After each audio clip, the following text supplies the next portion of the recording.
Resume ఎలా prepare చేసుకోవాలి, రెజ్యూమ్లో ఏం ఉంచాలి, ఏం ఉండకూడదు. ఉండకూడదు కూడా అనేది కూడా ఉంటుందా సార్? అంటే ఇప్పుడు స్టూడెంట్ పెడతాడు, attended AA workshop, attended ML workshop, attended some బ్లాబ్లాబులు పెడతారు. ఇంటర్వ్యూకి ఇస్తాం. రెజ్యూమ్ అంటే ఏంటి? లెట్స్ సే నేను ఇంటర్వ్యూకి వచ్చాను, రెజ్యూమ్ మీకు ఇచ్చానంటే మీ క్వశ్చన్స్ ఏమడుగుతారు? రెజ్యూమ్లో అడుగుతారు. It's more like I'm preparing A question paper, giving it to you to ask me questions.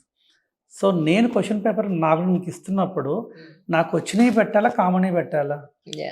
ఇప్పుడు నాకు రానివని నేను పెట్టేది మీకు ఇచ్చేసి అడిగితే బెబ్బెబ్బే అంటే ఉపయోగం లేదు కదా. సో అందుకే స్టూడెంట్కి చెప్తాం, బాబు రెజ్యూమ్లో ఉన్నవే పెట్టండి. రైట్. లేదు ఇది పెడితే రెజ్యూమ్ బాగుంటుందా, పెట్టు, ప్రిపేర్ అయ్యి వెళ్ళు. కరెక్ట్. ర్యాండమ్గా రెజ్యూమ్ షార్ట్ లిస్ట్ అవ్వడం కోసం మొత్తం పెట్టేసి అడిగాక ఇబ్బంది పడితే, ఇప్పుడు కొన్ని మూవీస్ ఉంటాయి, ఒక ట్రైలర్ ఒక రేంజ్లో ఉంటుంది, వెళ్ళాక రెజ్యూమ్ బాగా తయారు చేస్తాం, వెళ్ళి స్టార్టింగ్ ఎగిరిపోతే అంతే కదా. సో కీప్ ఇట్ సింపుల్, నీకు వచ్చిన రెజ్యూమ్లో పెట్టు, అంతవరకే మాట్లాడు, ఈజీగా ఉంటుంది. అంటే రెజ్యూమ్ బిల్డింగ్ నుంచి గ్రూప్ డిస్కషన్స్ ఎలా చేయాలి, దెన్ మనం ఎలా మాట్లాడాలి. కొంతమంది దే ఆర్ గుడ్, బట్ వాళ్ళకి ఏంటంటే తెలియకుండా కొంచెం మాట్లాడేది రూడ్గా ఉండొచ్చు. వాళ్ళ నైజం అంతే, ఇంట్లో అలా మాట్లాడతారు, అలానే మాట్లాడేస్తారు వెళ్ళి. కొంతమంది అసలు నవ్వరు, మ్యానుఫ్యాక్చరింగ్ డిఫెక్ట్, సైలెంట్గా ఉంటారు. అంటే మనం ఒకళ్ళతో ఒక 6 months ఉంటే మనకు తెలుసు వాళ్ళు ఏంటో తెలుస్తుంది. ఇంటర్వ్యూకి వెళ్ళే ఆ 2-3 minutesలో వాళ్ళకి మన గురించి తెలియాలి అంటే we have to be really careful about how we present our self.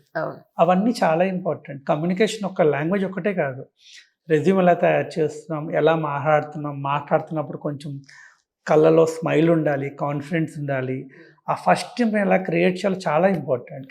అవన్నీ కూడా we make people to deal. లేకపోతే ఇంత కష్టపడి ఇన్ని నేర్చుకొని అక్కడికి వెళ్ళి మాట్లాడలేక ఆగిపోతే పడ్డ కష్టం అంతా వేస్టే కదా. అసలు మీరెందుకు పెట్టారు ఇది? మీరేం చేస్తూ ఉండేవారు? So basically I started as a HR. So MBA చేశాను తిరుపతి యూనివర్సిటీ క్యాంపస్లో. నా స్కూలింగ్ అంతా Navodaya, Jawahar Navodaya Vidyalaya central school. Then అక్కడి నుంచి I did my MBA part. ఎంబీఏలో హెచ్ఆర్ తీసుకున్నాను. So I started with a company call Oracle as a HR. So అక్కడ ఒక 5 years ఆరకల్లో ఉన్నాను. So more into campus placements చేసేవాడిని. I use to travel to IITs, NITs and lateral hiring చేసేవాళ్ళం. Then I work with IBM, few స్టార్టప్స్కి work చేశాను. ఒక 10 years I was more into campus placements dealing with freshers. నేను బాగా observe చేసింది 10 yearsలో first 5 years కాకుండా తర్వాత 5 yearsలో స్టార్టప్ కంపెనీస్లో ఎక్కువ నేను ఏపీ తెలంగాణ కాలేజెస్కి వెళ్ళాను, engineering colleges. What I identified is చాలామంది ఫ్రెషర్స్ ప్రాపర్ రీసెర్చ్ చేయకుండా ఏదో ఒక ర్యాండమ్ జాబ్స్లోకి వెళ్ళిపోయేవాళ్ళు. So I always have this thing in my mind, career must be by choice, not by chance. That is one of the basic reason why I started this institute. So నాకున్న ఈ total as a హెచ్ఆర్గా ఉన్న experience, నాకున్న contacts తోటి I want build something where I can help more freshers in terms of what industry needs and help them with proper jobs. And దీంట్లో భాగంగా every year మేము కొన్ని కాలేజెస్కి travel అవుతాం AP and తెలంగాణలో. Focus is rural students ఎక్కువ. మేమే కాలేజెస్కి వెళ్ళి exam conduct చేసి ఒక 200 పీపుల్కి ఫ్రీ సీట్స్ ఇస్తాం ఎవ్రీ ఇయర్ కూడా. So just to help people. So this is like more I have as a HR I have seen the problem statement. Freshers చాలామంది proper guidance లేకుండా ఏదో ఒక ర్యాండమ్ జాబ్లోకి వెళ్ళిపోతున్నారు, then they are suffering. So I want to see at least to my extent every year ఒక 300-400 people అన్న CV Corp తరపు నుంచి ప్రాపర్గా ప్లేస్ చేయగలగాలి అంటూ స్టార్ట్ చేసాం. So it's been almost 10 years. So freshers అనేవాడికి భయం లేదు వన్స్ మీ దగ్గరికి వస్తే. యా, మ్యాక్సిమం మాకు వచ్చే వాళ్ళంతా రెఫరెన్స్ ఎక్కువ మంది వస్తారు. సో వాళ్ళకి ఒకటే చెప్తాను, as long as you believe in yourself, you are doing hard work, CV కార్పొరేట్లో రెగ్యులర్గా రా, will take care of you. Simple. అంటే we don't do any fake promises like 100% job guarantee bla bla అనే మాటలు ఎవరికి చెప్పట్లేదు. క్లాస్కి రెగ్యులర్గా రా, కష్టపడు, హార్డ్ వర్క్ చేయి, జాబ్ వచ్చిందాక మా సపోర్ట్ మీకు ఉంటుంది. అండ్ వచ్చిన ప్రతి ఒక్కళ్ళకి అలా కష్టపడే ప్రతి ఒక్కరికి ప్లేస్మెంట్స్ ఇప్పిస్తున్నాము. And they are referring their friends. That is how we're able to grow all these years. కానీ ఒక ఫ్రెషర్ మీ దగ్గరికి వచ్చిన తర్వాత ఎన్ని నెలలు పడుతుంది సార్ నాకు జాబ్ రావడానికి అని అడిగితే మీరు ఏం చెప్తారు? యావరేజ్గా 6-7 months పడుతుంది అవునా? మాకున్న సిస్టమ్ ప్రకారం. స్టూడెంట్ ఇక్కడికి చేరక ముందే కొంచెం సబ్జెక్ట్ నేర్చుకొని వచ్చాడు, మనకి 3 monthsలో ప్లేస్ అయిన వాళ్ళు ఉన్నారు. రీసెంట్లీ ఒక అమ్మాయి 25 పాస్డ్ అవుట్, కరెక్ట్గా 2.5 monthsలో ఆల్మోస్ట్ 8.5 lakhs జాబ్ కొట్టేసింది. Because she already prepared well before. కొంతమంది మనకి 6-7 monthsలో ప్లేస్ అయిన వాళ్ళు ఉన్నారు. అండ్ కొంతమంది 1 year దాటిన వాళ్ళు ఉన్నారు.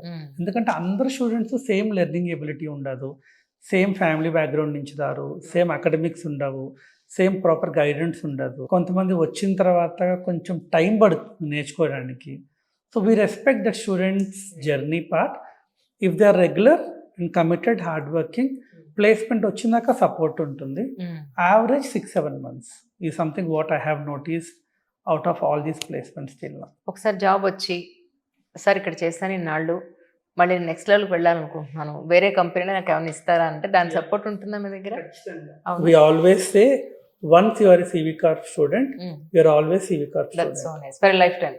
సో మా దగ్గర చేరిన వాళ్ళు ఇప్పుడు బ్యాచ్ నెంబర్ 242 నడుస్తుంది. అమ్మో. సో నాకు స్టిల్ బ్యాచ్ 1, బ్యాచ్ 2 వాళ్ళు ఎవరైనా కంపెనీ మారినా, వాళ్ళకి ఏదైనా మ్యారేజ్ ఫిక్స్ అయినా, any occasion they keep coming to us, they invite us. And then company change అవుతున్నాము సార్, 2 కంపెనీ ఆఫర్లు వచ్చాయి, ఏది పికప్ చేసుకోమంటారు? ఆర్ ఇంకా కొంతమంది ఉన్నారు, some are the other way job పోయింది సార్, కంపెనీలు ఇష్యూ అయింది, జాబ్ పోయింది, ఏం చేయాలి? I will take the resumes. నేను వాళ్ళకి నాకున్న కాంటాక్ట్ హెల్ప్ చేస్తూ ఉంటాను. సో కాబట్టి we have that close circle completely. So 11 ఏళ్ల ఎక్స్పీరియన్స్, 242వ బ్యాచ్, ఇప్పుడు 243 కమింగ్ నెక్స్ట్ ఇయర్ లో వస్తుంది అనుకోవచ్చేమో మనం, లేదా ఈ 2 months లోనే? 23rd ఒక బ్యాచ్ ఉంది. అచ్చా, October 23rd. మంత్లీ ఒక 3 batches స్టార్ట్ చేస్తాం. Oh my god, oh my god. And we are very clear about the batch strength. We don't take more than 50 in a batch. Only 50 people batch standard. 50. Okay. Classroom లో 50 కన్నా ఎక్కువ ఉంటే అది ఒక body call like గుంపులో గోయిందా అయిపోతుంది. So రోజుకి ఒకటే బ్యాచ్ చెప్తారండి? లేదు, ప్యారలల్ గా మాకు మొత్తం ఒక 40 క్లాస్ రూమ్స్ ఉన్నాయి.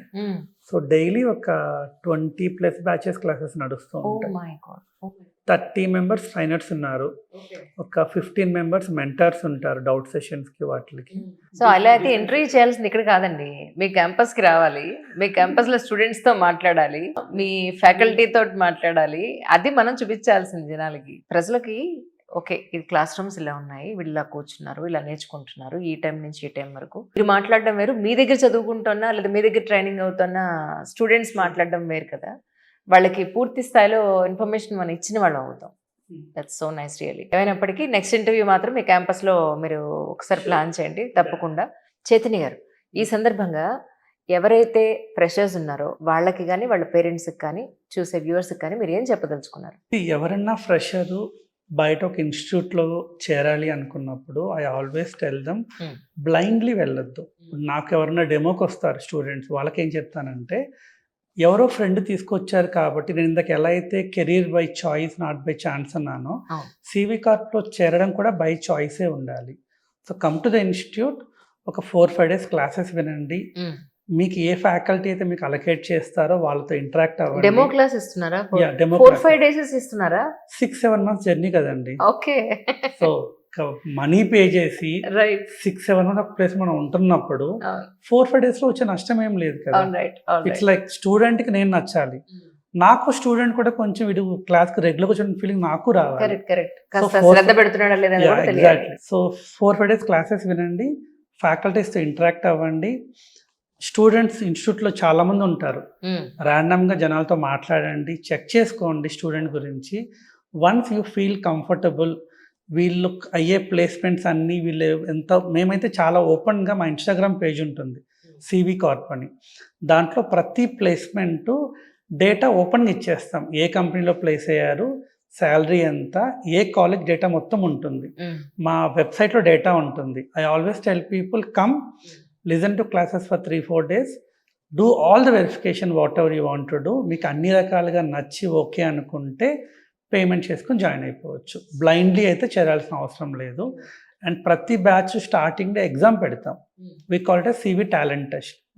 ఎగ్జామ్ ఎవరైనా రాసుకుంటే దాంట్లో స్కోర్ మంచిగా వస్తే వాళ్ళకి ఫీజు కన్సెషన్ ఇస్తాము. ఓకే. అలా ఎవరైనా ఎగ్జామ్లో స్కోర్ మంచిగా తెచ్చుకోలేకపోయారు, స్టిల్ కన్సెషన్ అడిగారు, వాళ్ళకి ఏం చెప్తామంటే 90% అటెండెన్స్ మెయింటైన్ చేయండి, 2 నెలలు టైం ఇస్తాము. ఈ 2 నెలలు మీరు క్లాస్కి రెగ్యులర్గా వచ్చి అటెండెన్స్ 90% మెయింటైన్ చేసినా కూడా ఫీజ్ కన్సెషన్ ఇస్తాం. ప్రాబ్లం లేదు. ఎందుకంటే మాకు కూడా గుడ్ స్టూడెంట్స్ మాకుంటే మాకు హెల్ప్ అవుతుంది. ఇప్పుడు మాకున్న క్లయింట్స్ అందరు కూడా స్టూడెంట్స్ని తీసుకెళ్తారు, వీళ్ళు మంచిగా పనిచేస్తున్నారు కాబట్టి దే కమ్ టు రిపీటెడ్. అంతే కదండి. అవును, కంపెనీస్ మీకు అలాగే కనెక్ట్ అవుతాయి కదా. స్టూడెంట్ ఎవరన్నా స్కిల్ మంచిగా ఉన్నా, రెగ్యులర్ హార్డ్ వర్కింగ్ చేసినా, we are happy to give them fees concession also. That's my message to everyone.